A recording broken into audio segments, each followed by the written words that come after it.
یا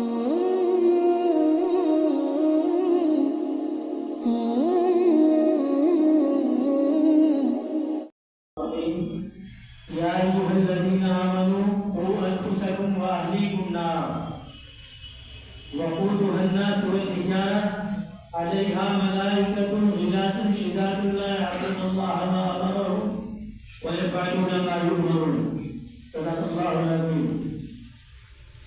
اللہ تبارک و تعالیٰ نے اس آیت مبارکہ سے متعلق میں نے ابھی چند ہفتوں پہلے کچھ معروضات آپ حضرات کے سامنے پیش کی تھی، لیکن آج جو دوبارہ میں نے یہ آیت مبارکہ تلاوت کی ہے اور اس سے متعلق جو میں گفتگو کرنا چاہتا ہوں وہ اس کا ایک پس منظر ہے۔ وہ پس منظر پہلے میں بیان کروں۔ پہلے آیت کا ترجمہ سن لیں۔ اے ایمان والو، اپنے آپ کو اور اپنے اہل و عیال کو آگ سے بچاؤ، جہنم کی آگ سے۔ یا ایھا الذین آمنوا قوا انفسکم واہلیکم نارا، اس آگ سے بچاؤ جس آگ کا ایندھن انسان اور پتھر ہے۔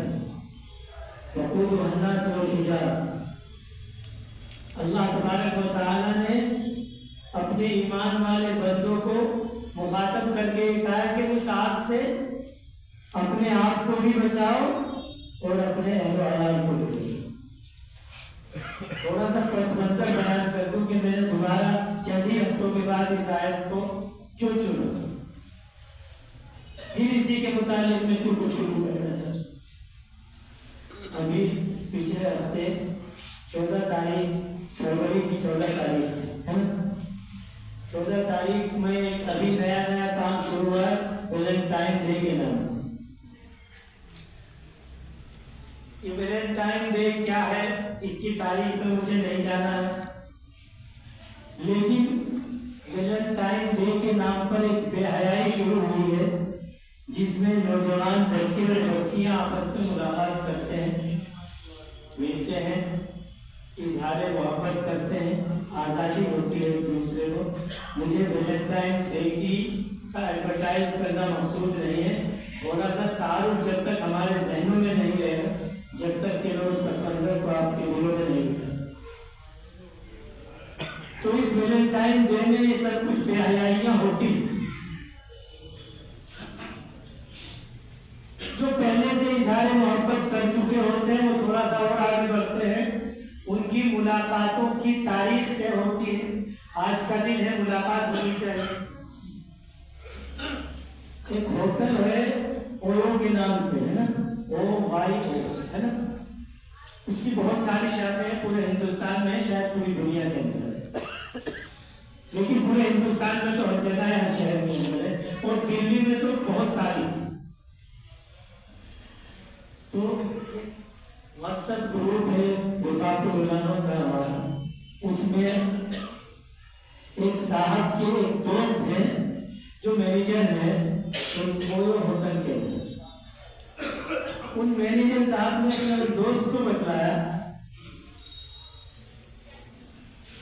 کہ ہمارے ہوٹل میں 150 جوڑوں نے کمرہ بک کرایا ہے۔ کتنے؟ 150 جوڑوں نے کمرہ بک کرایا۔ بہت غور سے سنیے گا میری بات۔ 150 جوڑوں نے کمرہ بک کرایا، ان میں سے 80% ایسے جوڑے تھے، 80% کا مطلب 150 میں سے 40